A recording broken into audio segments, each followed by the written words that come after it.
Hello, ladies and gentlemen, and welcome to the Game Club podcast. I'm your host, Graham, and I'm joined by these fine gentlemen, George Hey guys, how's it going? and Jake. Hello, nice to see you guys again. Yeah. It's nice to see you both. Welcome to the new format. Not a lot has changed, but now we're doing it bi-weekly, so we're going to have a game every 2 weeks, and we're going to have our conversation every 2 weeks as well. So I'm very excited. Our first conversation about this is going to be Cave Story Plus. Very excited. So hopefully everyone is also excited for this. It's going to be, I think this will be a good on and off pace for game to general discussion. So Yeah, I think it'll be we good. will see. Yeah. All right. So as I said, our game is Cave Story Plus. Cave Story Plus came out quite a while ago.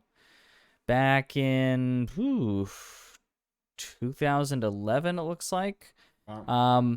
Cave Story Plus is or Cave Story, and then the re-release Cave Story Plus is a side-scrolling platformer. It's not really side-scrolling per se, but it's like a more linear Metroidvania-esque kind of shooter, 2D, very action focused.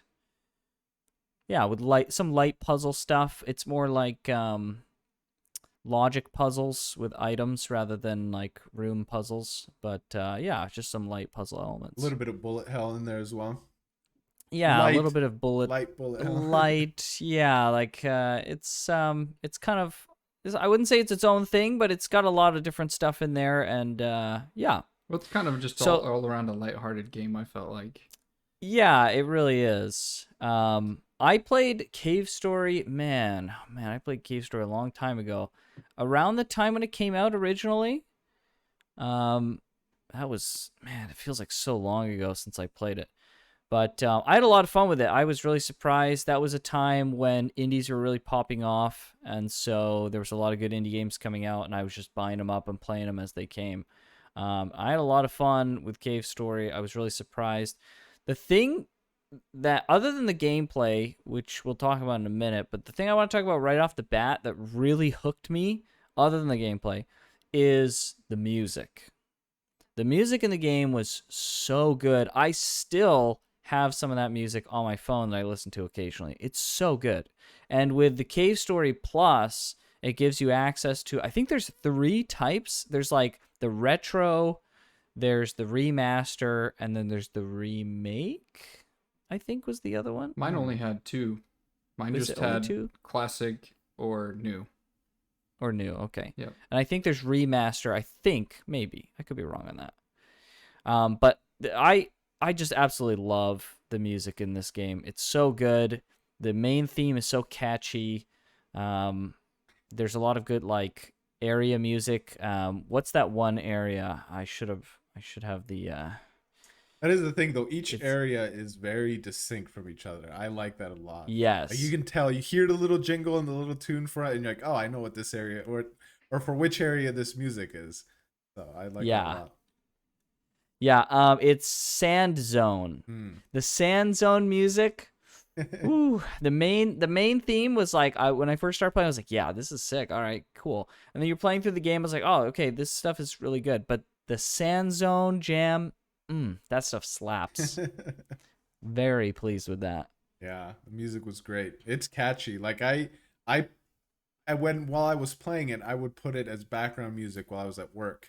I just open up a tab on Ah, YouTube and just go through the OST and just listen to it. I liked it a lot as well. what audio type did you guys choose when you played? I went back and forth a little bit, but so for the first like hour and a half, probably, I kept flipping back and forth, which was actually kind of annoying because you had to go out all the way out of the Yeah, it game. sucks. So I would listen to it a little bit, and I started with new. I wanted to see the new graphics and I wanted to hear the new music. So I was like, oh, it's probably how the creators want it to be experienced now. And on the music part, I went back. I didn't like the new at first compared to the old more pixel what's it called? Or chiptune, more chiptune stuff. Chiptune, And yeah. the new stuff is more produced and sounds a little bit better. It doesn't sound just like MIDI chiptune stuff. Yeah, it's more full. Yeah, it's actually some of it was more sparse. I felt like, but the sounds were more crisp, but there was actually some sparseness, especially the first area, like switching between those two. They That's didn't even true. sound that close. I was like, this is a really big change, and so I wanted to keep going back and forth, but eventually I ended up with the old music on, but then I got to an area where it was the repetitiveness of that one was getting to me, and so I switched it back, and I never went back, and that was about an hour and a half in. So I don't know which one throughout the whole game. I wish I probably should have went and just listened to them outside of the game like George did, but the music was still serviceable in the new one, but I did not like it as much as you guys did. I thought it was just okay, and it was just a little bit repetitive.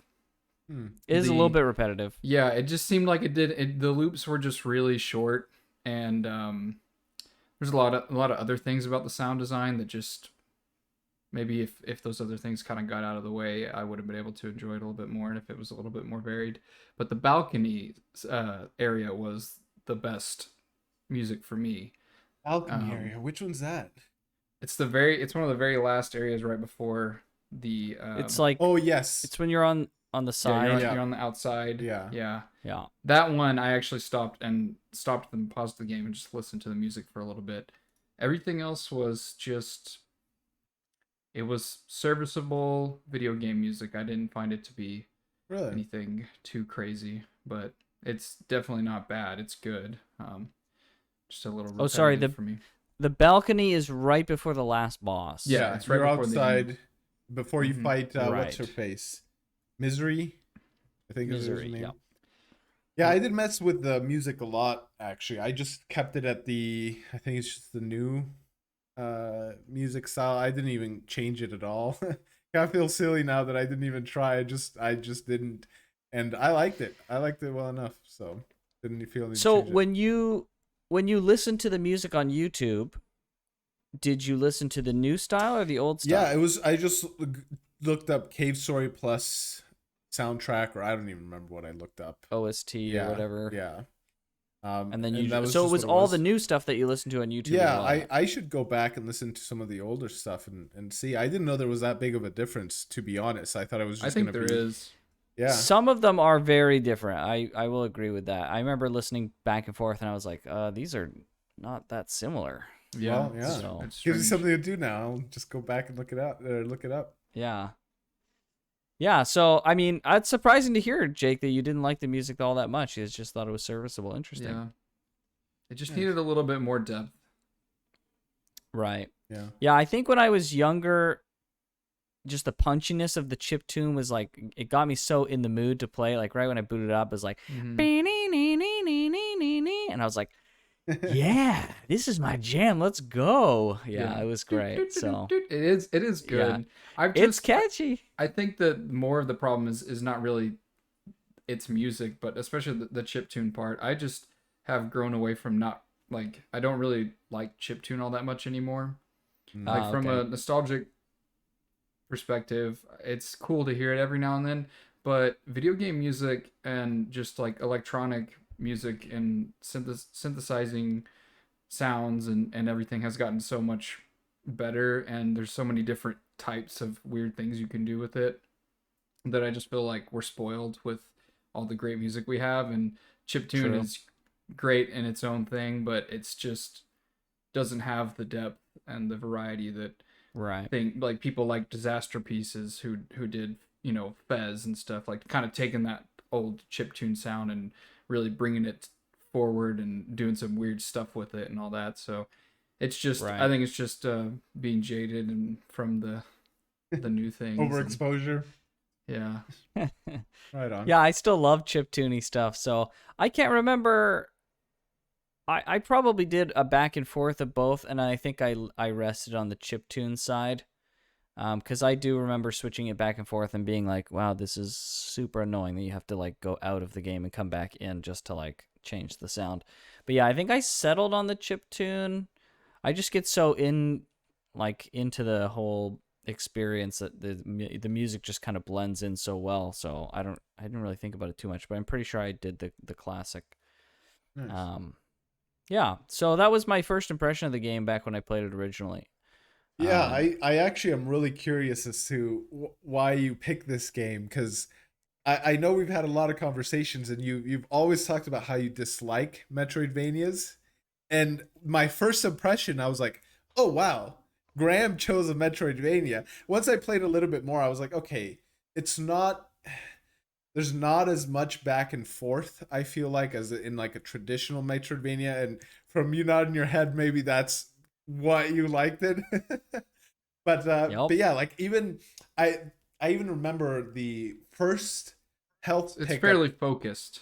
Yeah, it's very, and it's more linear as well than like a, I That's would and say. what I'll say to what you're saying is there's back and forth according to like what the narrative is, right? It's not like Yes. you have to go back to this other area because that's the way the game is designed. It's like, oh, the plot dictates that you went here and you're kind of going back to your base of operation. So like it makes sense, and it's as Jake said, it's very linear. It's a very linear game. Yeah.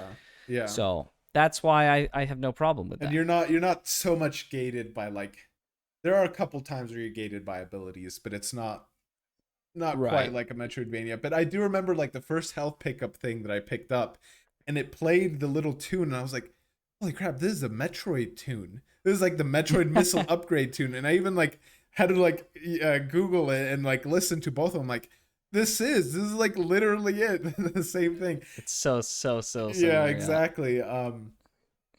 And I'll yeah, I thought to myself like, oh wow, because I wasn't that far into the game when I first got my first health upgrade, and I was already kind of feeling that, oh, this is kind of like a Metroidvania. Then that thing on top of it, I was like, holy crap, did Graham just choose a Metroidvania? What but is but yeah, this? so it sounds to me like it is a Metroid. It's like a light Metroidvania, which you kind of already mentioned, and so maybe that's why Right. you picked it, because it's more linear, not so much gated by abilities and stuff. Okay, gotcha. Right. That makes sense. And it's more focused on, not that Metroidvanias aren't, but it's more focused on the combat, right? Like the driving thing is the story and the combat. Those are the two big things.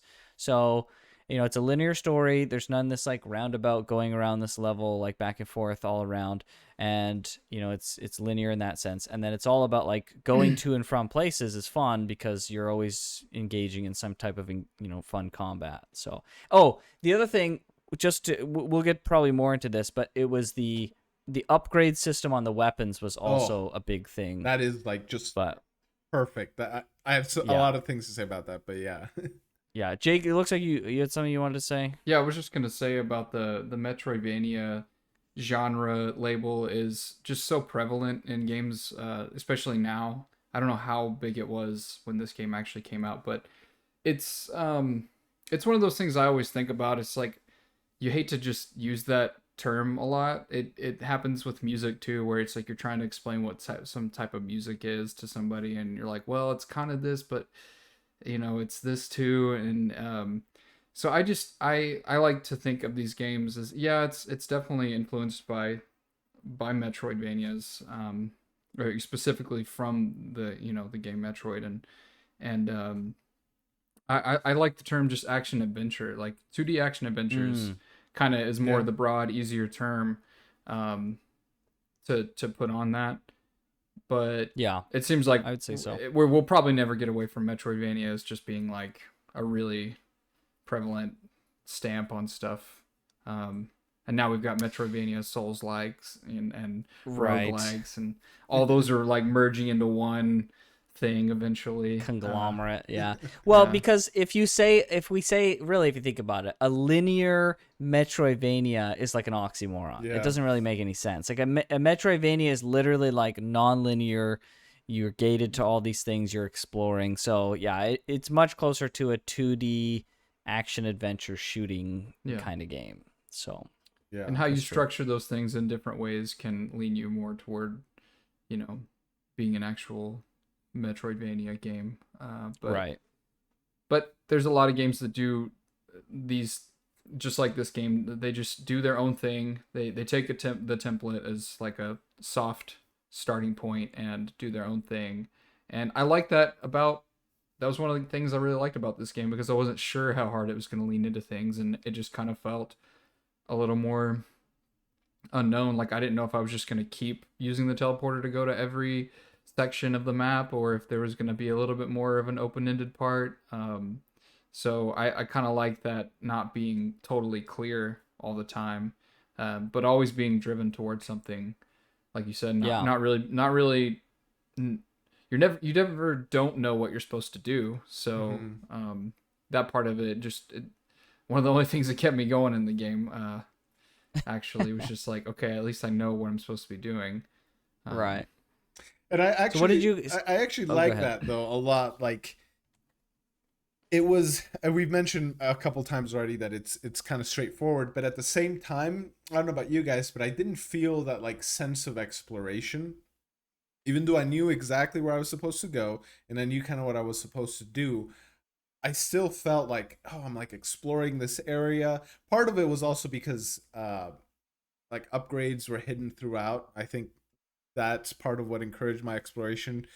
But I really like that like just kind of reflecting now on the game. And I remember also thinking that while I was playing, I'm like, oh wow, like I'm enjoying exploring these areas, even though you're kind of just most of the time scrolling from one side of the map to the other. Right. Yeah, the maps yeah. aren't big.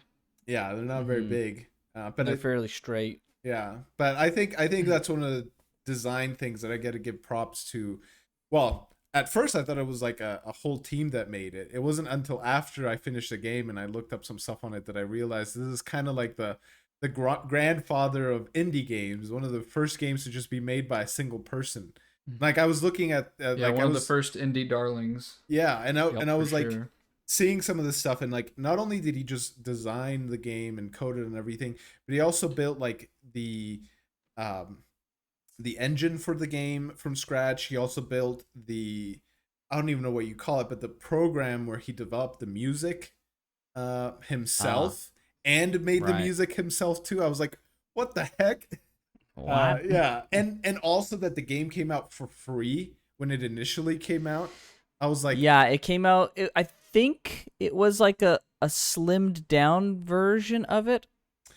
yeah, I can't maybe what I 100% read remember. was incorrect, but if I remember correctly, like it initially came out for free, and Something like it that. was just like a labor of love by this guy whose name I'm gonna mispronounce, but he goes by Pixel, so I'm just gonna call him that. Yeah, Pixel. Um, Yeah.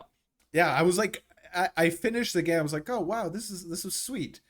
Um, and Cave Story Plus, Nicholas. which is Is it not no, Nicholas? Nicholas. it's That's the company that refreshed it. Okay, yeah, yeah. it's Daisuke Amaya. what is it? Dai, Oh yeah, Yeah. Graham could Dais- probably pronounce it better. Daisuke Amaya, Yeah, Daisuke. yeah. known as Pixel. Yeah, Pixel. That's just what I'm gonna call him because I'll butcher his name. But Yeah, we're American over here. Daisuke. I can't say. You I did I would what? have never guessed that how you pronounce that. yeah, but it was awesome. I was like, I finished the game, the Cave Story thing, and it gives you a list of credits. And now I know it's just like the people that worked on the Cave Story Plus thing. But the Right. original Cave Story was just one guy, labor of love. I was, completely impressed and blown away. We've played a couple games kind of like this. We played, what was that other one? Iconoclast? Iconoclast. Yeah. Iconoclast. And The lost episode. yeah, The lost episode of the yeah. Game Club. I got a lot of those vibes too. I Yeah. got a lot of Iconoclast vibes. And I don't want to like turn this into an Iconoclast episode, but I enjoyed Cave Story more than I enjoyed Agreed. Iconoclast. And they were both kind of made by one person, and Cave Story is like that much older. And as I was reading this, my mind was just exploding. I was like, wow, I had no idea. I'd heard of Cave Story, had no intention of playing it, so I'm super glad you picked it, Graham, so I got to experience it. And Nice. I was like blown away as I was like reading this stuff. I think it was in the wiki, or maybe it was somewhere else where I was reading it. But But yeah, I was like, wow, this is amazing. And he made some amazing design decisions. Like I said, he was able to keep it linear while still maintaining that sense of exploration. And then, like you mentioned, the gun level thing. Holy crap! I wish Mm, every game had gun. Every game that was like this had gun leveling mechanics, seriously. like Cave Story does. And I was thinking of so many other things to like add on top of it. Like you could, after a certain level, you get an additional attachment or like an additional thing, and it was awesome. Yeah. Yeah, well, you say It's you want that, but the fact that it's not, the fact that it's a unicorn in itself is makes it even better. If it was in every game, it wouldn't be as special. So Maybe, yeah. yeah, maybe. don't That's be careful what you wish for. I mean, not that that's it's true. gonna happen, but just saying. Yeah. I That's what I makes was these gonna games fun is differences like that. I mean, Mhm. That's true. I was gonna say it's kind of amazing because that's one of my standout things about this game is that specific system. Other than like the movement and shooting itself, which is, just spot on, I think that system of upgrading, getting the little, I called them Doritos. I think originally when I played I called them Triforces, but now I call them Doritos. But picking up all the Doritos and leveling up your weapon and then like being like, okay, if you play good, you can keep this high level weapon as long as you're not getting hit. Mhm. It's such a great gameplay loop of like keeping your weapons up, and then you can switch to weapons to like save, make sure you like maintain a charge on a different weapon. Yep. So good. It's Yeah. so good. And I'm so surprised that it's such a good system. No one uses it. Like, I don't think I've ever seen any other game utilize such a system before. Yeah. I haven't either. it's very very unique. Mm-hmm. Yeah, Yeah. And I want to say that I disagree with you guys real quick. I don't want to go into Iconoclast too much either, but okay. you said you agreed with him on that you liked it better, but I just wanted to say that before we get too far away from it, I was like, oh, Iconoclast, the guy who made that was obviously super influenced by this game. The influence train just keeps going down, but I've totally felt like a lot of that game in this, and just like I didn't like the mechanics very much in Iconoclast, that's the worst thing about Cave Story to me as well.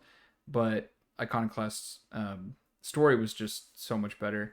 So I don't agree with Really that statement. interesting. Yeah. So, okay, what mechanics of Cave Story didn't you like? But yeah, so the first thing I wanted to bring up that was just what I wanted to say is that I don't like anything about the way this game moves.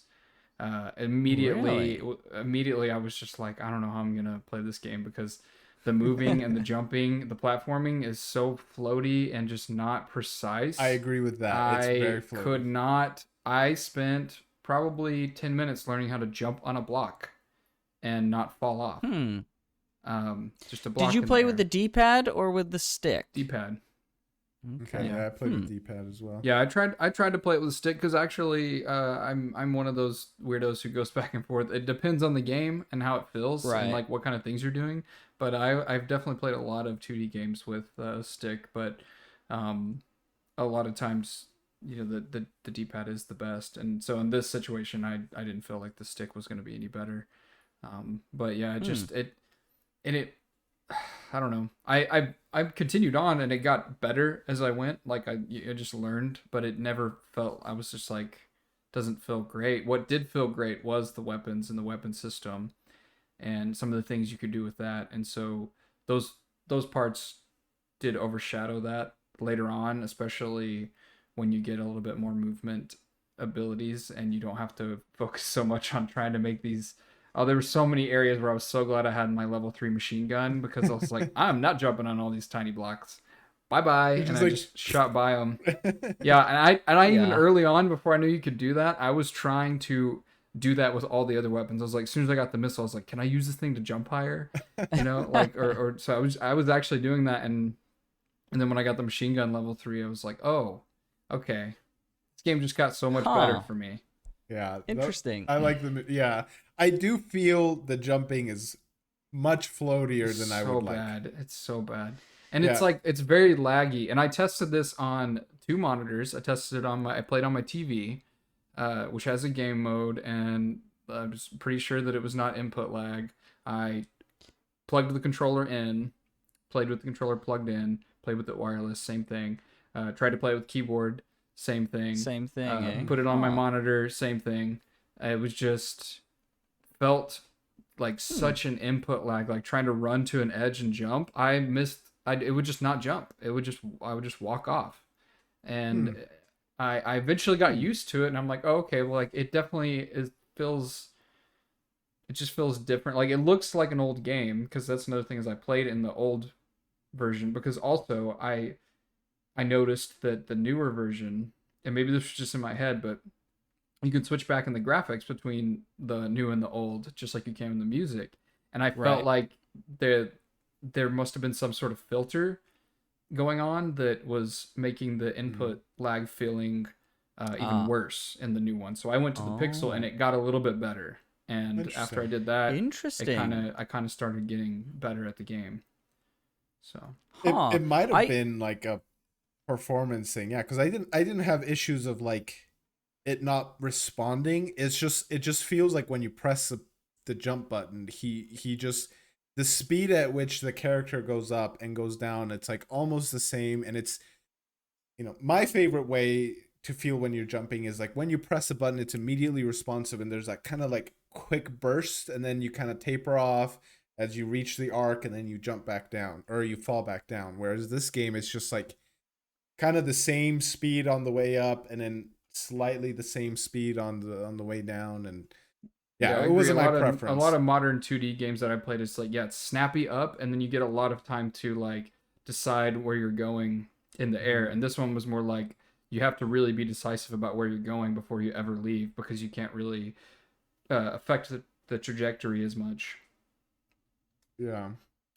Yeah, I feel like the game's really responsive. I can understand the jump being I don't look at the jump being floaty per se.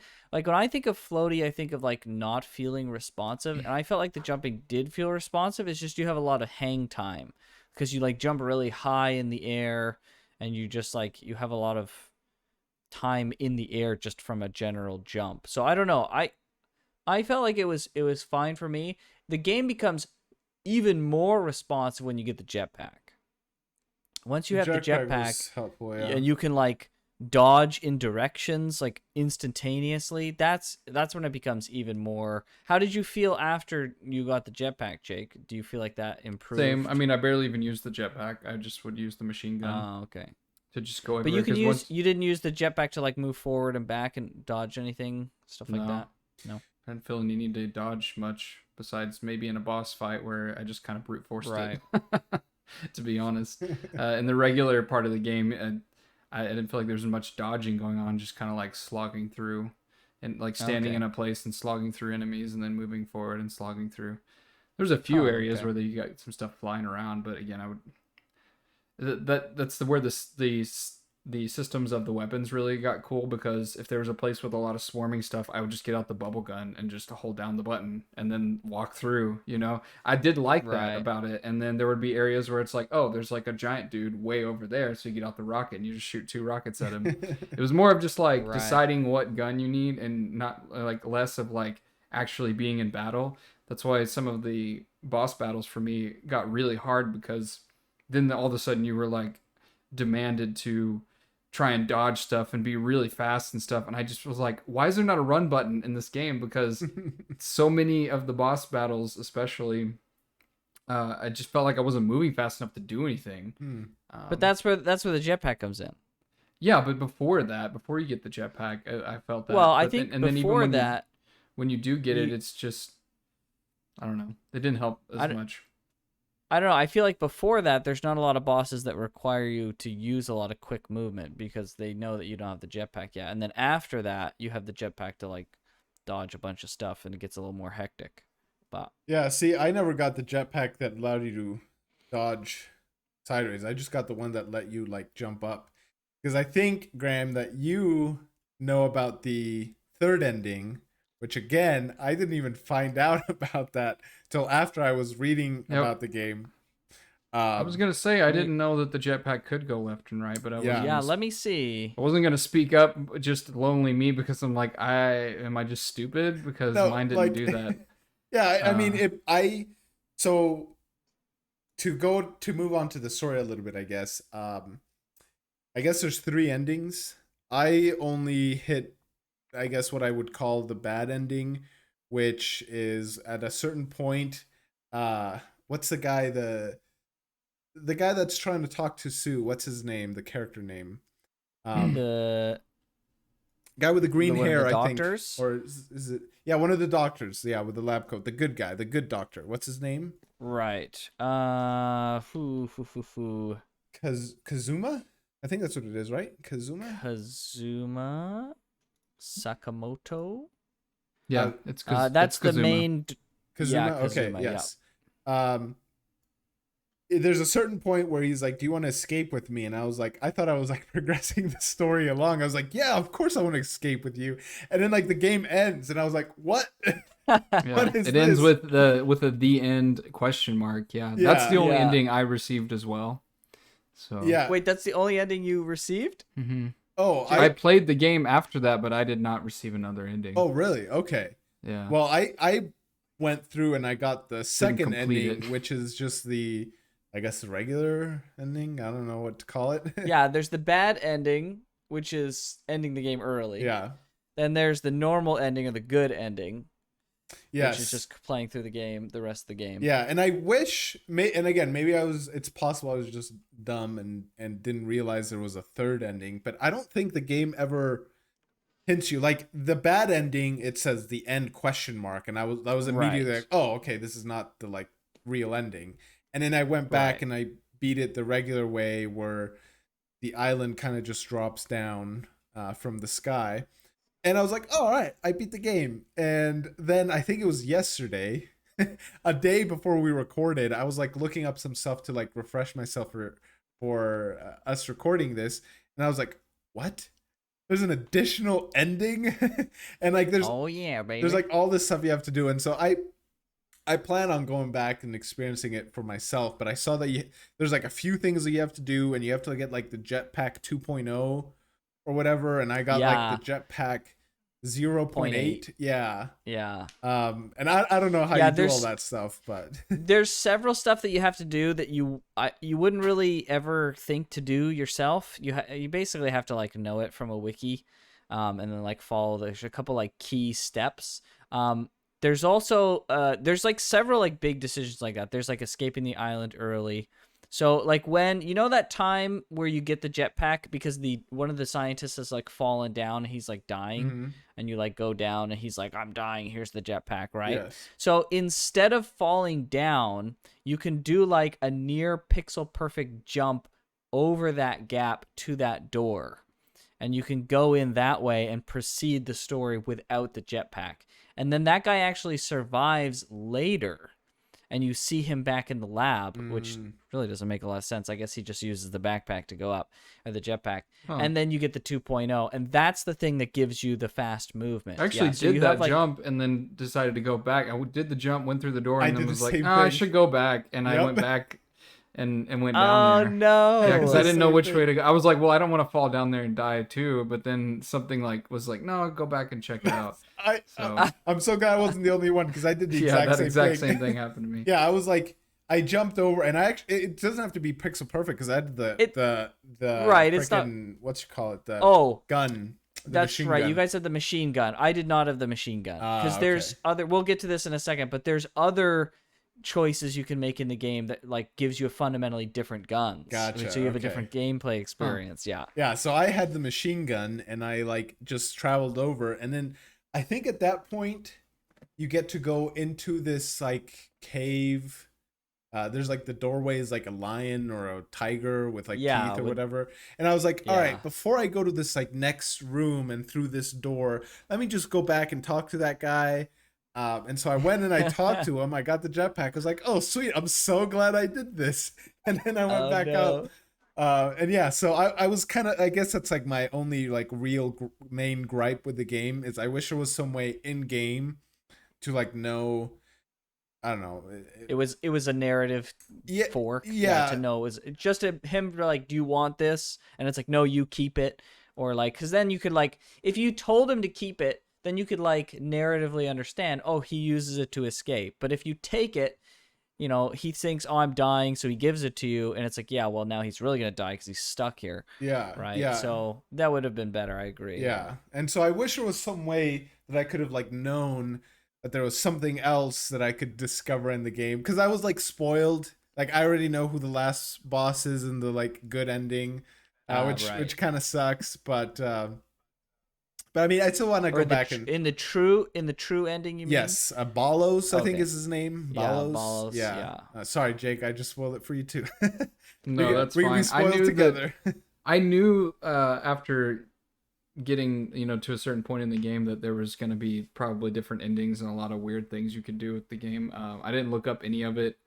I just stopped where I stopped and knew that you guys would fill me in. I knew that Graham would fill me in, and we would talk about it. Where did you stop, Jake? So I did the first ending that he was talking about where you escape, and I was like, okay, obviously this is not the end of the game. It's very obvious. And so then I reloaded the save and went back and decided to continue on instead of leave with him. And I got all the way to the balcony and then all the way to the fight where you have to fight. You have to fight Misery and then the doctor. Mm-hmm. Yeah. And then the doctor in the second, the room right above Misery, he has two forms, and then you go up, and then there's another form, and I could not pass it. I tried really hard to. It took me forever just to get past Misery and the second room of the doctor, or the first room of the doctor, and then when I finally got to the third one, and saw that there was another form, I tried that only about twice because I would end up in that last fight with maybe 4 hearts and all of my weapons leveled down. I was like, I can't do anything, and I just wasn't good enough at the game to do it. And I wasn't really super frustrated with it. I was just like, oh, okay, well, like there might be something I'm missing that I didn't get that would make me better, and I could probably go back and find it, but it would take me forever, and I'd probably have to look it up. And so I decided to just come in to this conversation with that because I didn't complete the game, but I got an ending, and I didn't feel like looking a bunch of stuff up and torturing myself for the rest of the experience because I felt like I got an experience of the game, and that's just well, at the very least, you got like 95% of the way there. So at least I'd say even 99, because that last boss is like the last boss of the normal. I guess I'll call it is the normal ending. I couldn't do it, man. I just couldn't. Like I had no missiles left. I had no life. I was just like, I would have to get way too good at this game, and I'm just not. I just was not good at the game, even just on a regular. It wasn't that tough just navigating and doing the regular stuff, but some of the bosses definitely threw me curveballs. Luckily, I found good ways to cheese sometimes, like the getting into the weapons a little bit. Well, hold on before we get to weapons. We did story. We were doing story. Yeah. So yeah. Anyway, so fill me in on the other parts of the story. a quick question about that. Did you have the life pot that restores your health in your inventory? I don't know. Not sure. I used it way before the last fight. Oh, did you? Okay. I don't know if it can be refilled. I never found a way to do it. I actually it disappears from the inventory when used. No, so it just so you get an item that restores your life, but it looks like it's a one-time use only. Well, I don't even think that would have helped me because like all my guns being de-leveled from getting hit too many times was just like I can't do any damage to this guy really without putting myself in too much danger anyway. Right. That last phase where the two characters transform and you fight Misery and that one girl, I can't remember what her name is. Right? It's Sue. Sue, yeah, when you fight Sue and Misery and the like core of the planet. It's freaking hard. I mean, I feel ya. It's tough. It took me a little bit. By accident, I took out Sue first. And then it became way easier, and I was like, "Oh, yeah, okay."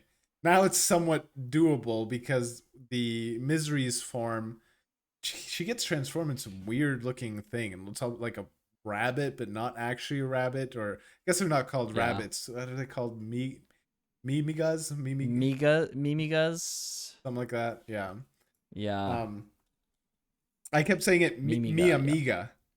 My friend Mi in amiga. Spanish, and so like my Spanish was popping in when I was reading it. I kept going mi amiga, and I'm like, no, it's not mi amiga. It's not my not mi friend. amiga. Mimiga. Yeah, mi amiga. They're basically yeah. like anthropomorphic little rabbits. Yeah, Yeah. they're cute little things. Basically the Undertale precursor, basically. yeah.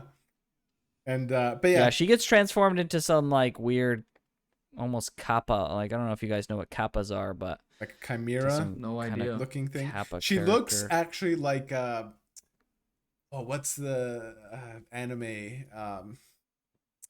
Law of Equivalent Exchange. What the frick's that anime called? Dang it. Oh, Full Metal Full Metal Alchemist. Alchemist, yeah. Like that one doctor who's like making chimeras, and I don't know. Have you seen it, Jake? And spoiler alert for anyone listening. No. I know what you're what I'm saying. talking I know about. what And you're anyone saying. else I listening gotcha, I who's seen gotcha. it knows. Yeah, You know I'm not an They anime know. dude. That's true. That's true. How dare you? But anyways, Graham, you were talking about story. I want to hear like what you have to do to get that good ending, because I might want to go back and do it. I'll go through a couple of like of the major things you have to go. So you guys played through. So when I first played the game, I had no idea about the true ending at all. That was back in a time. I'm not gonna say like this is in a time when the internet wasn't as prevalent, because it was pretty prevalent. I'm sure that information was out there, but it was a little bit harder to find the information on this true ending.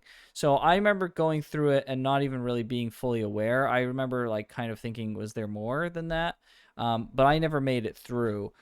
So I also played with the minigun or the machine gun when I first played through as well. So I remember doing that like forever ago. But there's another gun that you can get. So you ask.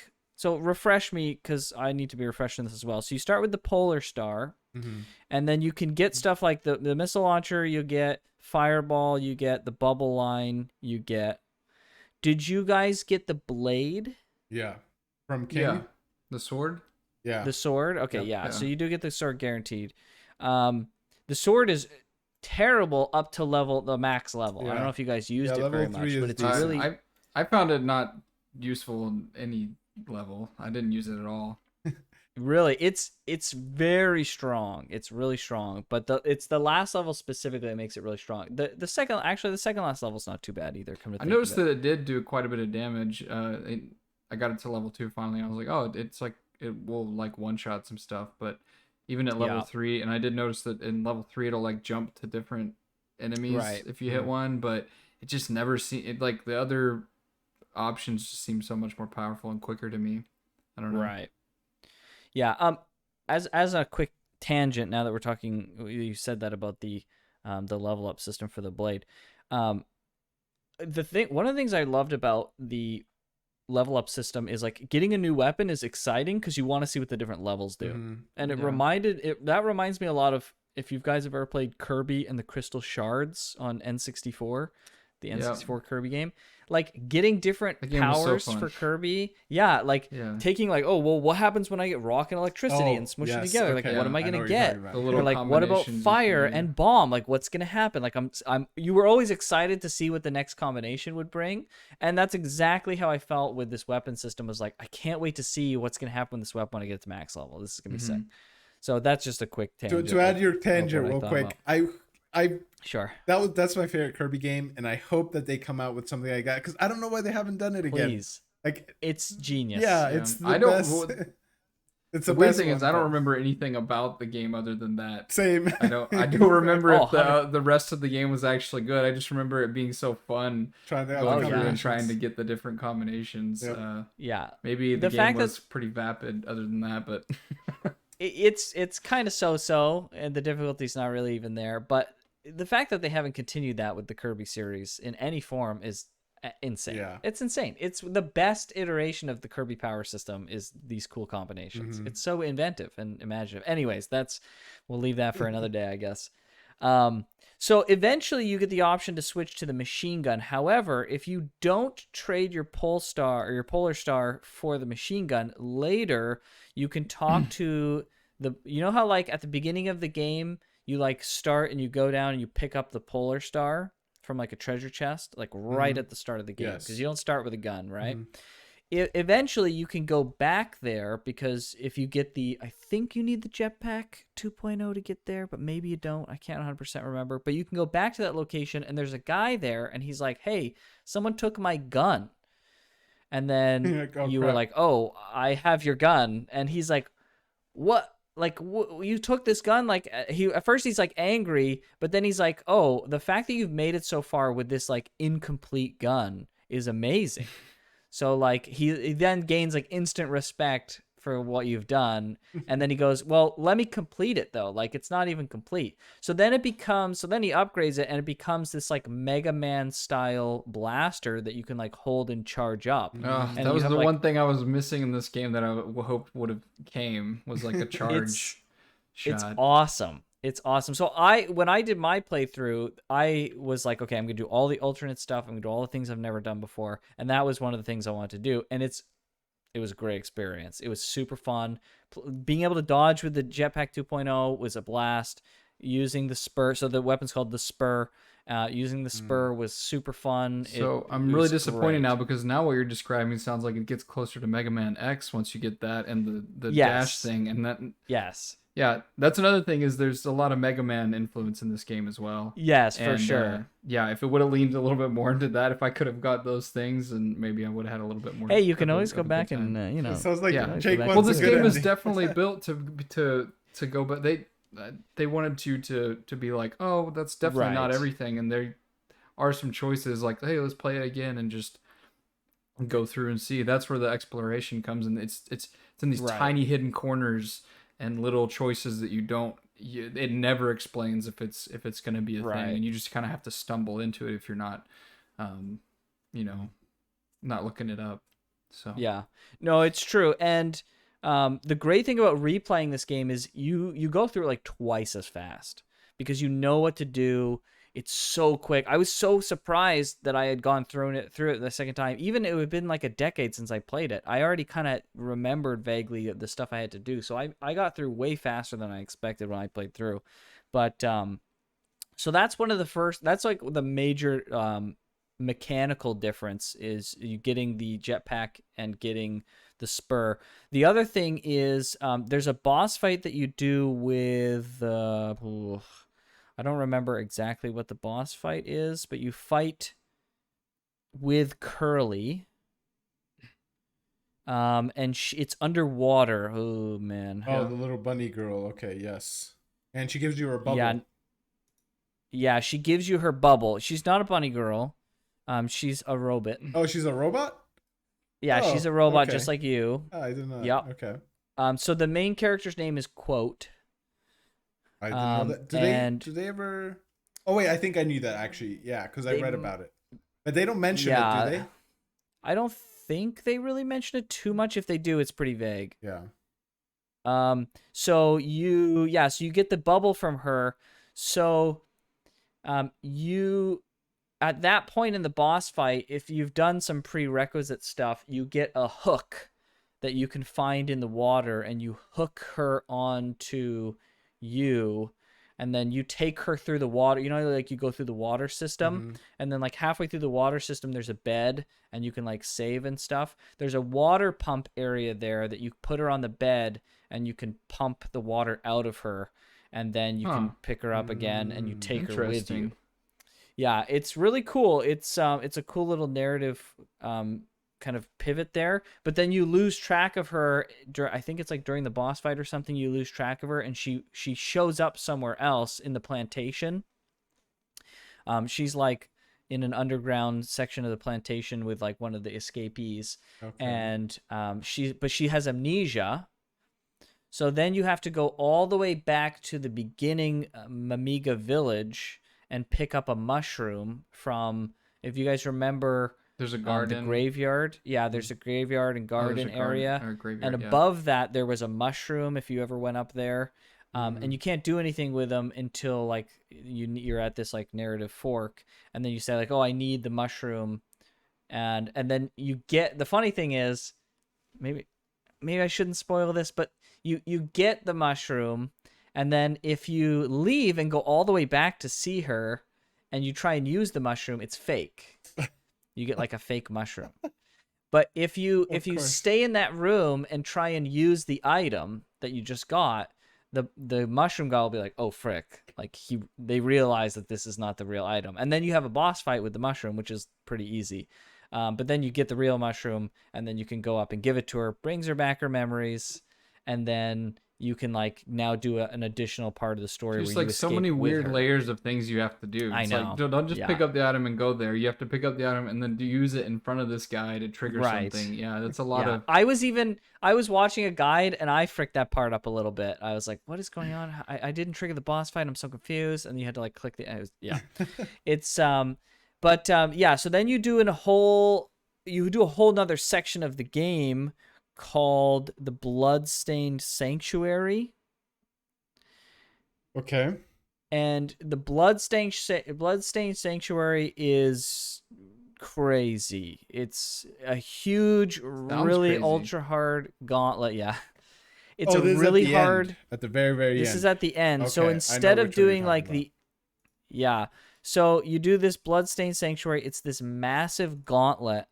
And then at the end of the gauntlet, you fight Balos, the true final boss. Bellows. Yeah, the boss fight is really hard. It's a little BS, especially the last form I thought was a little kind of BS. The thing I don't like about this whole Bloodstained Sanctuary into the final boss is there's 3 rooms to the Bloodstained Sanctuary, and they're all like really difficult gauntlets. The second room is total bullcrap because there's falling blocks and the blocks fall total RNG. And so sometimes you get in situations you have to like run through the hall and the blocks are falling. Sometimes you get in situations where you just get hit and there's almost nothing you can do. So it's kind of BS. So you like lose health, but in the third floor, you can like spend a lot of time and refill your life by killing some guys that you can repeat kill. So it's kind of like evens out, but it's just really obnoxious that you have to like spend some time farming your life back. But then you have to go through B3, which is the last part, and you have to fight a boss at the end. And the boss is pretty hard just to get to the sealed chamber where you fight Balos. So you have to do a triple level gauntlet followed by a boss to then get to the secret boss. My biggest problem with this whole thing is there's no way to heal. You get a little bit of health after you finish the 3 areas. You get a chance to get some health back, but there's no like save point before the last boss. Like there's this intermittent area where there's like not much. It's just like a relax area, and they could have easily put a save point there so that, and it's not like it would take away from the difficulty of the last boss, right? Because you have to make a choice of, I went through the gauntlet. Like, let's say you go through the gauntlet, you kill the gauntlet boss, and now you have 10 health left, right? You're not going to save for the last boss because now you're going to be stuck doing the last boss. What was that? A spider has just fallen. Yeah, I saw. I think that was a spider. I saw it. It was just like it's so There it glowing. is. Yeah, I can still see it on the There it camera. goes. For those only I'm listening, sorry, a little- spider just fell on Graham's mic there. I'm Get it. sorry, little guy. Get it, boy. Oh, there he goes. Did he jump? Okay. Yeah. All right, he's freaking out. Understandably so. And there he goes. He's falling to the ground. This is our intermission. Holy cow. Right, sorry, I spider. saw it at the exact same time Graham did, and he just like looking like I cocked thought his it was head. dust. Like, what is I was that? like, oh, it must be yeah, dust. I was like, that's a and big then, piece of dust, though. Yeah, and then I was like, that's not a And dust. it's Okay, anyways. falling upwards along the mic. Yeah. It's like, Yeah, all I right. get what you're saying. It's like, and since you can't pick a save slot when you save, you would have to like Right, you'd take have a to commit to gamble that. that you're gonna be able to Right. do it, or at least you're pigeonholing yourself into like, okay, I got here with 20 health and these levels Right. on my guns, and so Right. Yeah, so I got stuck in this situation where you go through the gauntlet and then you go fight the boss, right? So the boss is really hard. So but then you're learning to do the gauntlet better, every time you go and fight the boss, you're also learning that better. So when you finish the gauntlet, I had more and more HP to fight the boss, which I would get more and more further with the boss. But the problem I got to was I started to get through the gauntlet with like most of my health. And then I was like, okay, why can't I just save now in front of this boss? Because the gauntlet, I've already mastered the gauntlet and the boss of the gauntlet. So like, why am I wasting my time? Why do I have to waste my time going through this gauntlet every single time when I could just like save in front of this boss, and then now I can just commit to the amount of HP I have and then try to do the boss. Like, it was just a massive waste of time. So, but eventually I made it through and I killed, the last boss. I was just frustrated that that was even like a design decision of like, I understand you have to go all the way through and do it all in one go. Like, I get it. But like, I don't think anything would be lost to being like, okay, prove yourself at this section. And if you can prove that you've mastered this, save and then master the next section. So I don't know. I think that ending is so. I don't think it's even worth going through. I think it's worth going through enough to like beat the Bloodstained Sanctuary and then fighting the boss a little bit. But like, the last phase of the boss in particular is absolutely insane. There's so much stuff happening. I would die so many times and being like, I don't even know what I died to. And so I would say if you wanted to go do it, this is maybe a cop out for anyone who wants to do it. But if you want to do it, do the Bloodstained Sanctuary and fight the final boss. If you get to the last form of the final boss, you beat it. Okay? Just call it good. Does it give you any more like lore and stuff? Because to real quickly, and correct me if I'm wrong, because this is what I understand the story to be so far. I don't know how the Mimiga came to be or anything like that, but there's these cute little bunnies, and if they eat a red flower, they become these like rabid monsters, bloodthirsty monsters they want to kill. And then for some reason, there's this doctor who knew that this was a thing, and an expedition was going to go up to this island where the Mimiga live, and he knew that he would be able to kind of take their... Did he already know about the crown? I think he already knew about the crown. The doctor knew about the crown. Okay. He was the only one. Yeah, so there's a crown on that island that allows you to... What did the crown allow you to do? I forget now. I think powers. Yeah, just magic. Okay, yeah. And then he goes up there, and then now that he's got the crown, I think he becomes more corrupted by it, and he wants to gather up all the Mimiga, kind of enslave them, really. It's kind of dark, I guess, if you think about it. Feed them these red flowers, and then use their rabid, crazy, bloodthirsty rage to attack the surface and then take over the world. Yeah, that's what I understand. To create rabbits to fight Rayman. Yes. Yeah, basically. There you go. Yeah. But they all turned out to be kind of retarded, so. Yeah. The rabbits and the rabbits, yeah. So what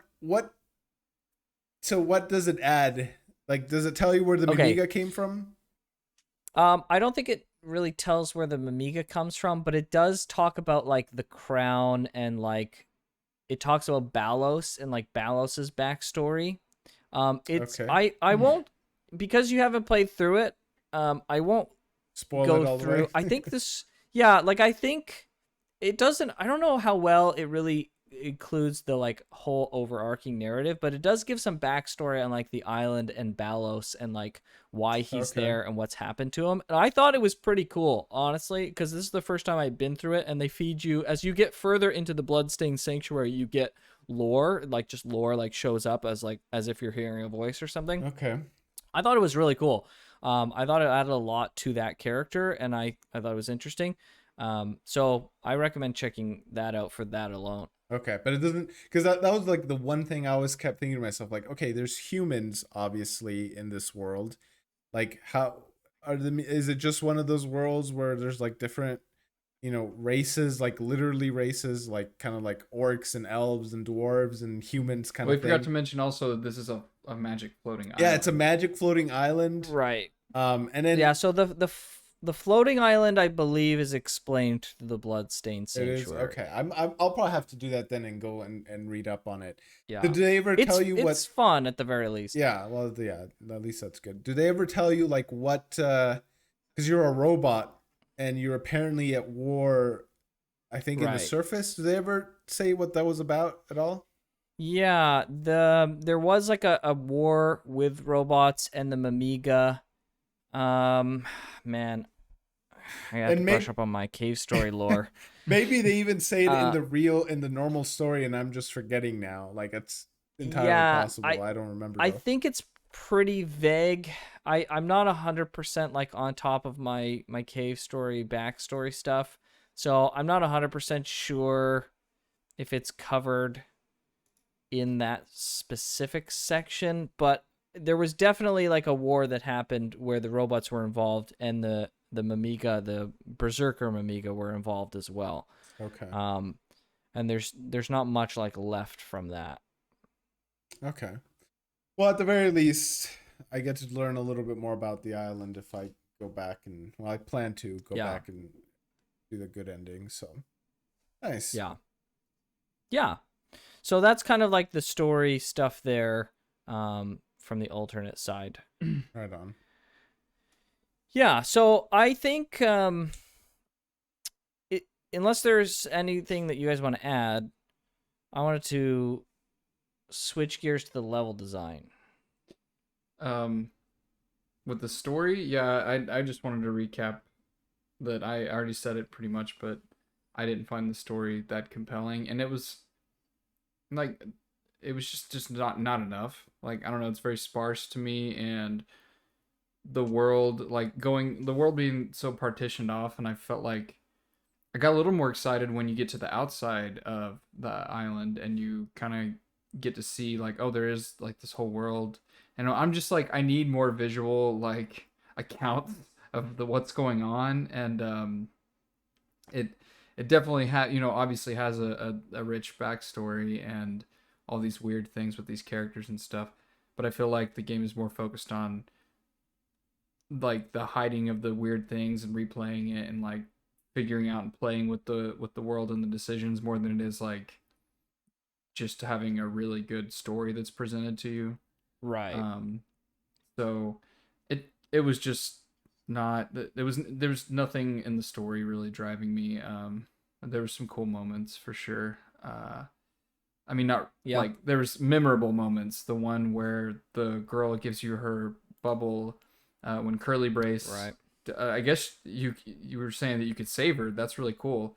Mhm. I didn't know that, but yeah, I mean, that part I went from being super angry to sad right away because I beat the boss. That particular boss I beat first try, even though I found it really difficult. I was like, I barely beat it with like Nice. 2 hearts, and it was like hiding in the corner, and I couldn't get the last sliver of health, and so like it was just a really grueling. Probably took me like almost 10 minutes just to get that last sliver of health while trying to dodge all this stuff. Nice. And then the water doesn't come back down, and I'm like, don't tell me I just beat this boss and I'm gonna drown and then have to redo it. So I was super angry, and and then you come back and the bubble thing is around you, which I hardly even noticed that she had it on before. And then you see her body there, and I'm like, oh, okay, well that's sad. Like, Yeah. and I tried to It's pick a her up and take her, I but tried to you pick her can't. up too. Yeah, so Yeah. It's yeah, a great it's a got great moments. marrying of gameplay and story there where you have to like drown and you're like, what am I gonna do? This sucks. And Yeah, but then it like ties it got in. me totally. I was so angry. I was like, what the heck was I supposed to do? So yeah, other than that, like, yeah, I would be interested to know what the heck's going on with the robot. Like, I assumed that maybe just the humans built the robots to fight the fantastical creatures, and it was all just a misunderstanding, of course, because I mean everybody like it was war for no reason. But then in the midst of all that, you've got people like this doctor who just wants to gain power somehow and wreak more havoc in his own way. Yeah. But Yeah. I don't know if there is a lot of, I mean, maybe I'm totally in the wrong for this. I don't know if a lot of things are fully explored in the backstory of this game. I think there's some things that are kind of left up to either your imagination, or they just decided they were going to leave it as like an undescribed piece of That's the fine. history of the game, which is fine. Mhm. I think I actually do agree with you, Jake. I don't think that the story is particularly imaginative. I thought there were plot beats that were interesting, like the red flowers and like the potential of like a robot war that happened and stuff like that. But I think the overarching story was just kind of like, I thought it was like serviceable. I was like, okay, it's the thing that really pushed me through the story. What it was the characters. For me, this is like a character-driven story. I just really liked all the characters. I especially liked I just had the character list up. I shouldn't have put it away. What is he? Balrog. It's Balrog. Balrog. Yeah. That's one of my favorite characters, without a doubt. I love Balrog so much. He's just so funny. Like, he's a funny character. Just looks like an He's- overgrown brave little toaster. Yeah, Yeah. 100%. And like his 100%. character icon when there's text is just like his eye. It's like, just It's his just one half eye. of his face, yeah.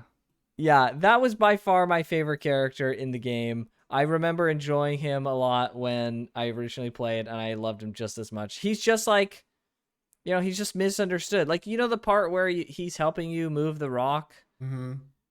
right? Like, you all go together. Oh yes, and it's like 1, 2, 3. Yeah. Yeah, it's Yeah, like, okay, and he's I'll like, do it, wait a just don't second. tell on me. Yeah. Yeah, he's like, okay, I'll help you. And then it's like, he's like, wait a second, I'm not helping you. What's going on here? And then you beat him up. He's like, okay, I will help you, but don't say anything about it. Yeah. Like, he's just like a lovable bad guy. Yeah. It's like, okay, he's not really a bad guy. He's just there doing whatever because that's what he's been told. I also really liked Misery. I mean, she's the token waifu character in the game, so maybe that's part of it. But I really liked Misery's character. I think she's really like cool. She has like interesting powers. So I like Misery as well. Yeah, she was like she's the reluctant. So like Balrog is like the dumb, like I'm just following He's the orders muscle kind of guy. Yeah, he's like the He's like the cliche, just muscle, not much of a thinker. Yeah. right, but I like the element of you can tell he's really just a kind of a good guy. He's Mm-hmm. just stupid, so he's doing it. But Misery was very much the, like, she was bad, but she was the reluctant bad, right? Like, she was like, I guess I'll do this stuff. And like, she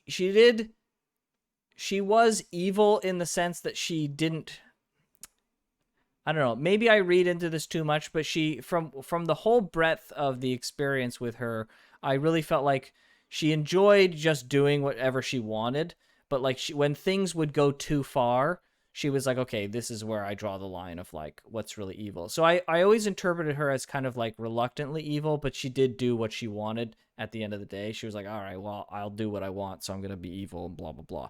But I think at the end when she was like, okay, things are going too far, well, like when I guess boss, that's true. Yeah, when the doctor's like right, his when essence survives or whatever. right, she's like, this is far enough. Like, Mhm. come on, this is ridiculous. And then he's like, oh, you don't recognize my voice. Like, I thought that whole like ending sequence was amazing. I thought it was creepy. I'm glad I did get to see that at least. Yeah, it was cool. So And again, I'm glad that for me it was George- character driven. Yeah, I agree that was the best part is the characters brought the world to life more than the actual world Yeah. for me. But Agreed. I was super glad that George brought up Iconoclasts earlier because I really do think that guy took a lot of stuff from this game, and especially the way that this game treats the characters and how they come in and out of the story, and took that part of it to a whole nother level. Now, game mechanic wise, I already said, take or leave either one, but the story parts, it's like if this guy did a Cave Story 2 and like fully fledged out the characters and gave them more stuff, it would feel like Iconoclast's story. And those, yeah, there's just so many parallels to me in that, like those it has some of those similar moments like at the end where you're just like, okay, this character just didn't react like I thought they were going to in some way. So Yeah, that's true. I didn't Yeah. even realize the parallel until you guys have been talking. I about it. really was. I thought about it early on. So Huh. Yeah, Yeah, I same. didn't When think I was about playing that. it, I was like, man, I'm getting like hardcore iconoclast vibes from this. Yeah. Especially once you had Interesting. your like level 3 what's the first gun? You said the name already. Your Star Shooter or whatever it's called. The Polar Star. Polar Star. Yeah, Polar yeah, Star. yeah. Yeah, they're for level 3 Polar Star. I was like, oh man, I'm getting hardcore iconoclast vibes from this. But I mean, Hmm. again, I don't want to derail it, but there definitely are a lot of um, Yeah, that's similarities. Yeah. yeah, that's Basically, I interesting. just brought it up again to say that if this game had, and maybe that, because of it was his first game or whatever, or time management, or just him not being able to fully write it the way he wanted to at the time. But if it would have had more of that, it would just be like right up there with that game as far as story. Yeah. It was certainly scant on the story. Um and as you were saying, like, and this is one of the things I wanted to get to too, as you were saying, like, the story, you just wish that the story and the world brought you in more. I felt like the same way. I liked that the areas were distinct, but I never felt like I really played through a level and I was like, man, I loved that level. Like, that level was sweet. Like, I really got into, like, it was just like, okay, Yeah. here's the sand level. Okay, here's the other type of level.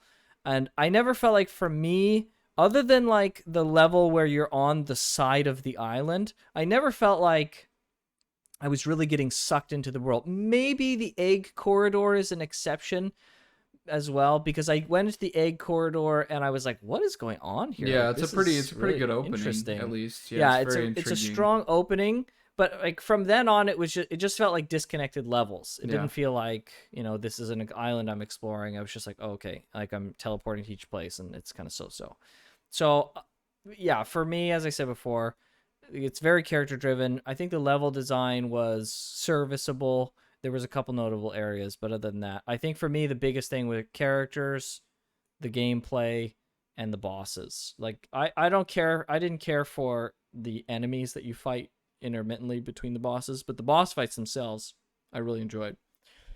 So, I Yeah, did. level design wise, I had a lot. I just didn't like the mechanics of the game, and so I didn't like the level design because it was just built around those mechanics. Like, again, once I got the machine gun, it just everything was so much better because I could just fly around everything and right. rain death from above.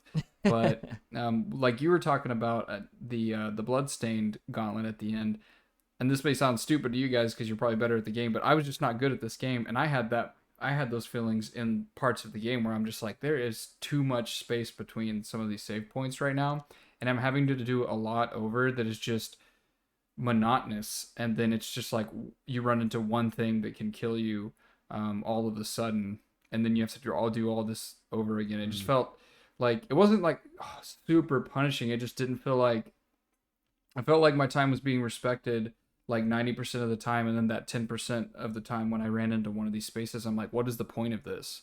Like, you're just trying to jump up the difficulty artificially by, you know, spacing out, taking away a save spot and putting in a cheap death, which happened a few times to me. And I just really disliked that. I was like, this kind of cuts away from the rest of the game to me, and I didn't feel like going for those difficulty spikes was something that this game is actually um, good at in the moment to moment. But with the boss battles, that's where you could do it, and that's where it did shine more. Even though I was still wasn't good at those, but it made more sense. So Right. that's how I Yeah. I felt don't about the know. levels. Yeah, I don't know if I felt that too much. I think there was maybe one area that I did feel that, but it wasn't too much. Like, I don't think you're that, like, I think you're giving yourself a little too little credit. Like, if you're making your way all the way to the last form of the last boss, like, you can't be that bad, right? Like, so the last boss is certainly difficult. Like, there's a lot going on and stuff. So I can understand that being super difficult for sure. But obviously you're not that bad because you made it all the way right You to were the end. underestimating my ability to cheese and not actually get good at the game, though. Well, I hey, mean, I maybe, I cheesed maybe a that's your bunch of the problem. bosses, dude. Like missiles, like I would switch to missiles, and on like the few openings, I would just let out an entire cram 10 barrage missiles of, in. Yeah. yeah. But is that cheesing though? I don't think that's cheesing. That's just like I guess using your yeah, it's just arsenal. using your tools appropriately. Right, the Yeah, boss no, I battles are mean, supposed I to be definitely super felt hard. like, and I do this in a lot of games though, but I felt, especially games like this, there was a lot of times where I was just switching to Fireball and getting really close and jamming X as much as possible and not worrying about getting hit. And that's how I beat most of the things in this game. And that's how I beat most of the things in Iconoclast too. All these types of games, like, I can just switch to this one weapon and run up and jam X. And there was a few exceptions to that. Like, that's when I like when the bosses get really big and like take over than just one screen in one room. And it's a little more fun that way because it's harder to do that and you have to really rely on some sort of tactic. But the majority of just here's a boss in a room that goes back and forth and does like two things, and you can literally just, if you have enough life, kill. I didn't even collect all the life pots, but I had enough life to just be able to stand in front of them for the only 10 seconds that it took to hit X, 50 times and win. And so I wasn't getting good at the actual moving and like figuring out how to dodge all this stuff. So Yeah. You made it through, man. Like Graham said, like if you made it all the way to the last, because in all honesty, the last boss is essentially 4 boss fights. Like there's Misery, and then the 3 Doctor Misery phases. Doctor, then the Berserk Doctor, and then the Core Doctor. With ads. Yeah, with 2 ads ads as well. Yeah. So yeah. I mean, if you made it all the way to the end, you can't be that bad, even though you might feel like you're cheesing it. But yeah, I mean, I think they're designed that way, right? Like they're clear really openings. hard. Like the boss fights are. Yeah, they have clear openings, and it's the idea is here's your opening, pump damage into this boss, because if you don't kill this boss soon, it's gonna kill you. Yeah, no, I think that's true.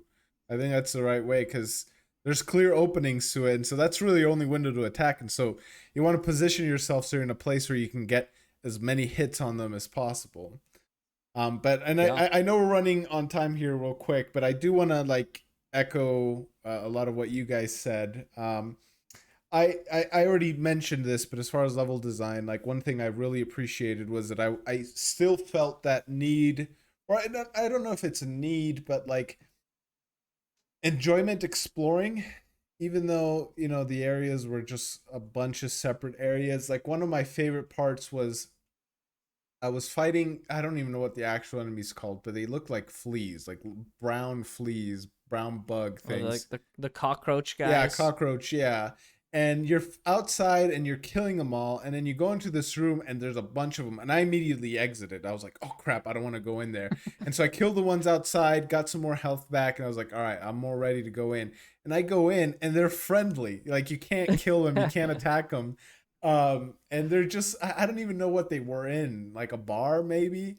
And then like there's or maybe it's just a shop, and then there's like a vendor guy, and he just tells you like, yeah, we were made to like hold memories, but our memories are so bad that we forgot what we were supposed to hold. I don't remember exactly what he says, but I was just like, this is awesome. Like I don't know why I enjoyed that so much, but it was just that instant reaction of like, crap, I walked into a room full of enemies, and then you find out that they're just friendly, and then they're not actually going to hurt you. Yeah, there are several times where you walk into a side room and there's characters or enemies that you've been fighting, and I almost always tried to shoot them first, and then was like, oh, this is where you talk to them. Yeah, and it just like fleshed out the characters a little bit more, fleshed out the world a little bit more.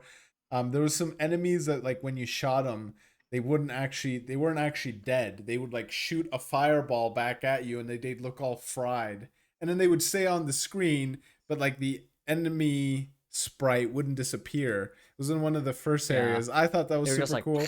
Yeah, I was just like, oh, this is sweet. Like they're still here. I don't know why I like that, but I like that a lot. Yeah, there's a lot of charm in the game for sure. Yeah. A lot of charm. I liked so many of the characters. Like there were obviously standout ones, but there's just so much like personality and charm to everything. The enemies, the characters, so good. Yeah. Quote was when I played this originally, because as I said, this is one of the original like indie darlings in the indie boom back in the day.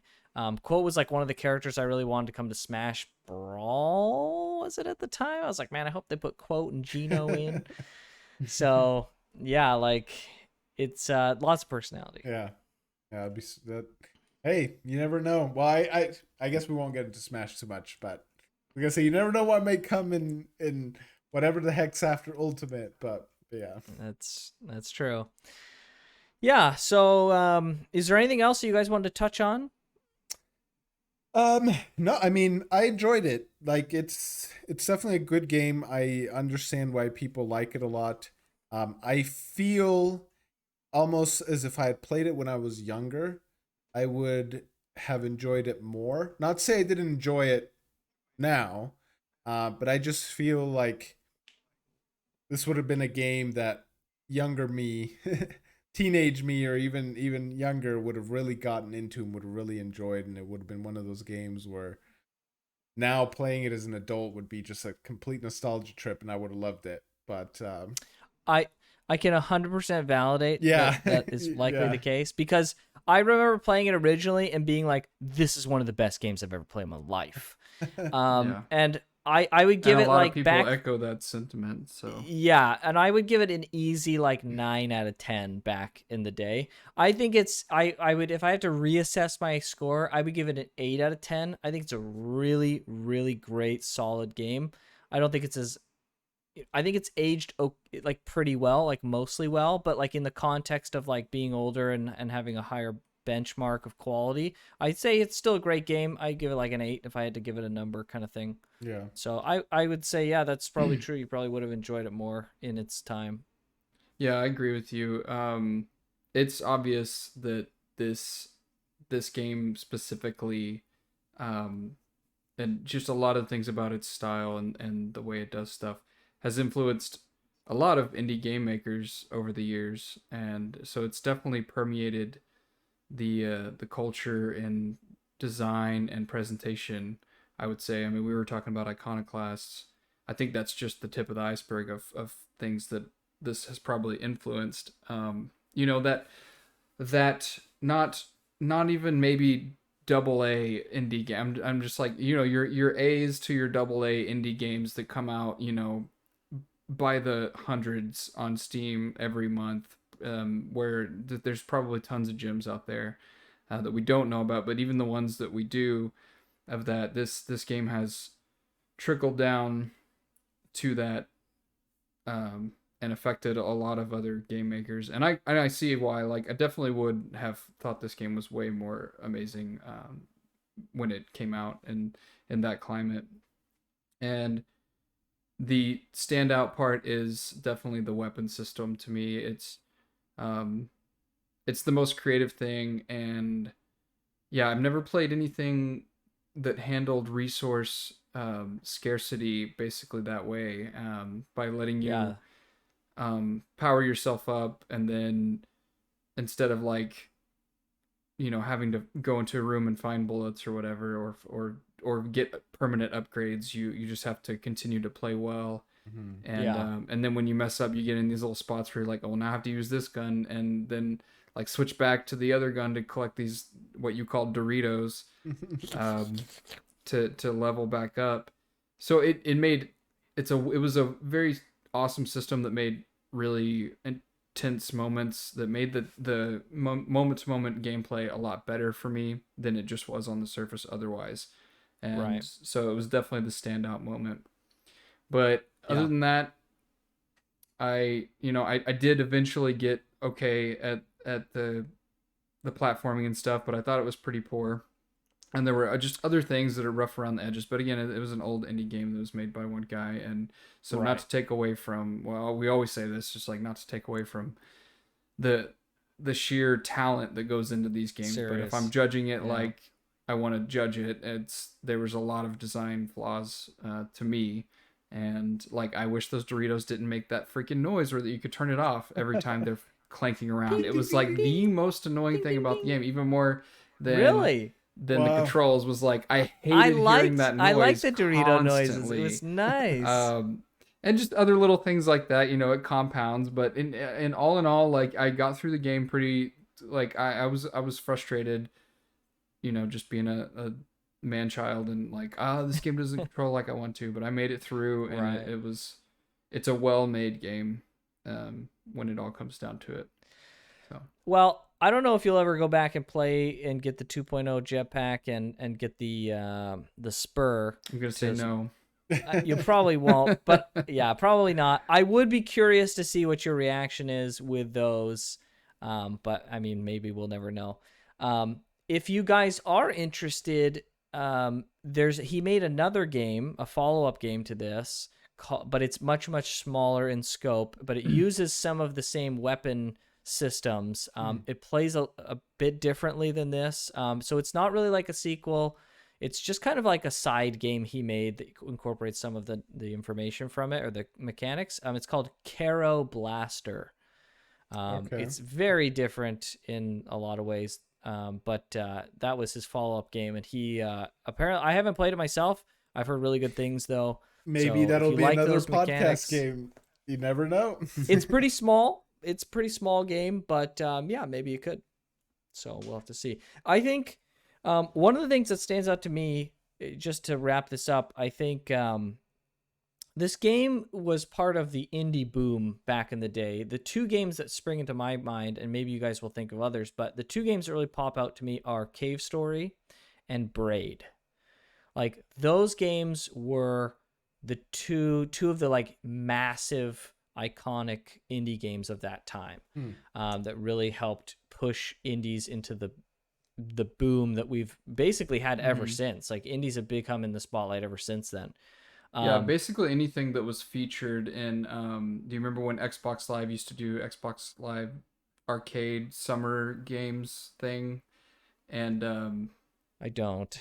yeah, that's when I had an Xbox at the time, an Xbox 360, and that's when they were really pushing the indie game through their arcade system shop, and it was just basically a lot of cool Steam stuff that was coming in because I didn't have a computer at the time, but a lot of things started to gain traction because of that. Yeah, I remember watching a video that went viral of some guy.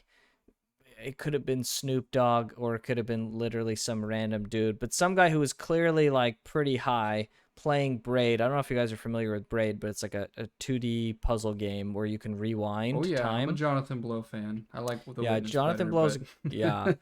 That game broke my mind.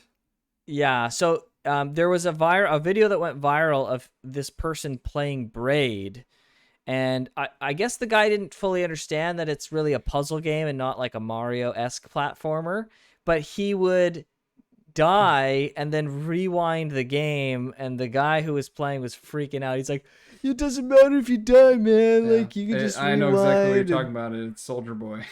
It was a rapper that's who it named was. Soldier It was Boy. Soldier And, Boy. So Soldier Boy was the one-hit losing his wonder mind. For the Superman, that Yes, I'm not gonna say the rest of that, but yeah. So it was. If you a watch viral Indie video, Game the movie, Jonathan Blow talks about that and about like being so upset that was part of why his game got so much recognition. I actually at have first. never played Braid, so oh, it's great. We should add it to the list. We'll put it on the list of games to play. But it was that, I think that was the video that caused the indie space to explode. Maybe I'm totally wrong, and maybe there were so many different factors, and maybe maybe that is also correct. They featured it in the documentary Indie Game the movie, and it was. I remember seeing that, and then immediately after that, those games started exploding. So that's what I think was a big contributing factor. So I think it was them coming to console as well. That's why I was saying that I think the Xbox bringing it more into the mainstream, because like your average person, there's the market for console gaming was especially then was so much bigger than PC, and when those little experiences started to come to the consoles, then everyone could yeah and because before I that think, all you bought was $60 games that were from huge developers. Like that was all that you got, minus now that you're talking about this, I'm starting to remember, yeah, because that's true. It was only, and they brought in the arcade that had all these littler, smaller Yeah, indie it games. started I like totally the biggest remember now. one, the very first big one, like was like Geometry Wars. It was like this Yes, little bitty arcade, yes, like it was like Robotron or something, like the old yeah, arcade game Robotron. Um, it kind of started with games like that, and then they slowly started bringing in people yeah. like Jonathan Blow's game and That's right. all these other games I to console, and it kind of just blew up the entire market. So once that market opened up, more developers could get into it with a bigger right. market, and then there you go, the boom starts. And here we are today. And now Here we everybody are. has PCs, and everybody has at least probably a laptop that can run indie games. So Hmm. now it Yeah, doesn't matter if you have a true. console or not, or a phone. You can play most of these games on a phone probably. But and I and hate people that. are But more yeah, and people are more aware of indie games as like a mind share type of thing. Like I think a lot of people who played on consoles only weren't even aware that indie games were like a thing. It was like, well, no, you that's what I'm buy saying. games Is from like you buy your Nintendo and big GTA, you buy companies, your right? whatever RPG is big this year, and you buy your third person action adventure game, whatever, Right. like And even if it's a random side game like Chameleon Twist on the N64 or something, like that was always like made by a company. It was $60, right? yep. Like so yeah. So the reason I wanted to bring all that up is because I think it's really interesting that during this indie boom, a lot of these indie games were from North America, but this game is made by a Japanese guy.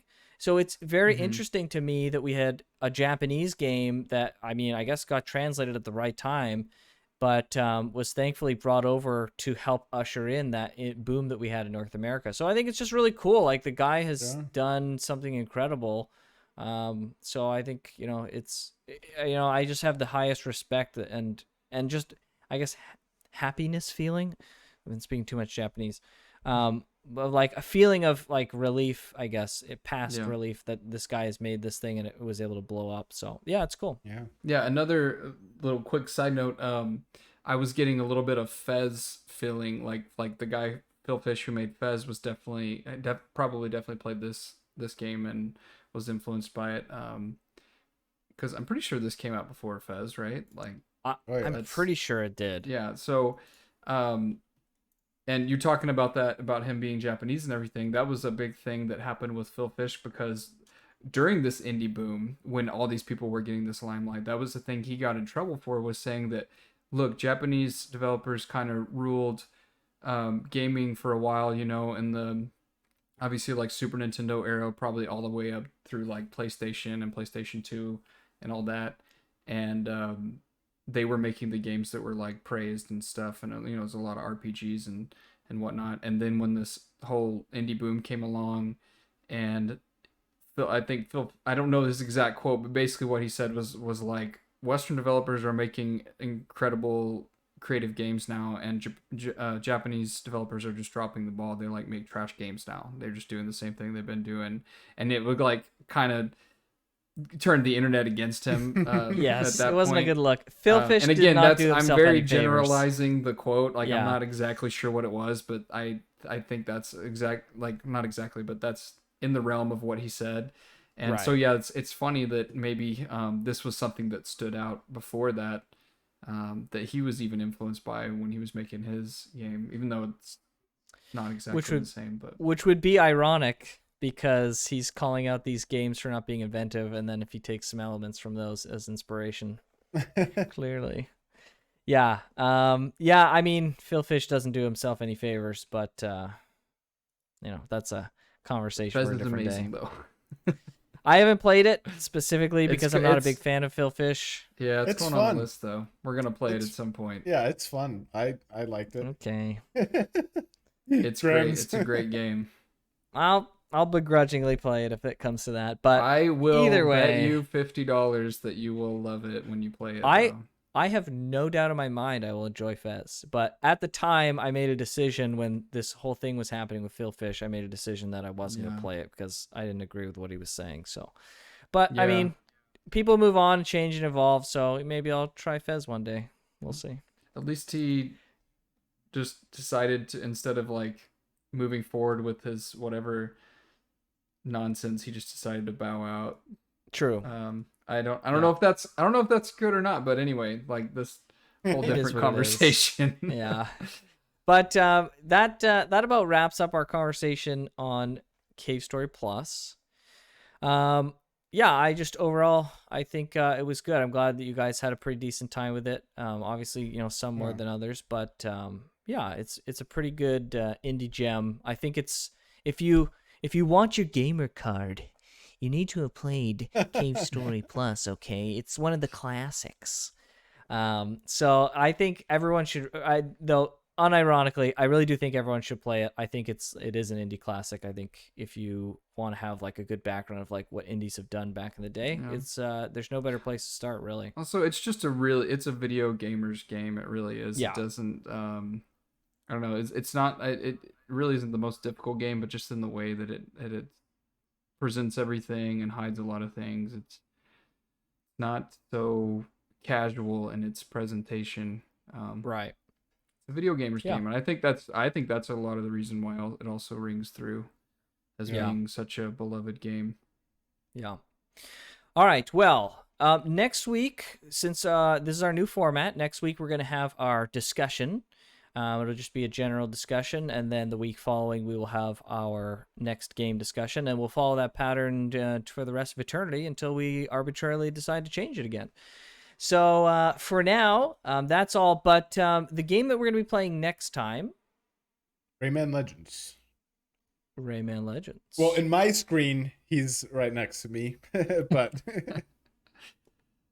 Oh yeah, I wasn't sure that that's what we were. I forgot the order of things, but yeah. So when we were redoing this and wanted to, we all needed to pick at least one game to start with. Yeah, Right. I just immediately was like Rayman Legends, because Okay. I've been wanting to play a good platformer again, and that's like this Rayman Legends is something that stands almost right up there with Super Mario World to me, which is quite a thing to say that people will probably not like. Obviously, I still think Super Mario World is probably better, but this Right. game is one of the best 2D platformers you could ever play. It's gonna be fun to hear what you guys think about it. I can't wait.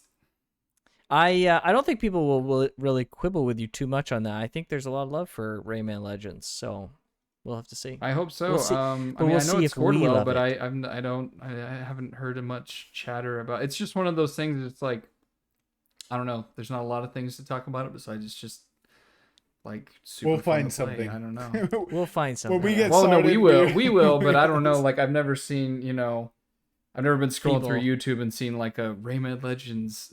Why it's been a so while. amazing. To be fair, it's been a while. Yeah.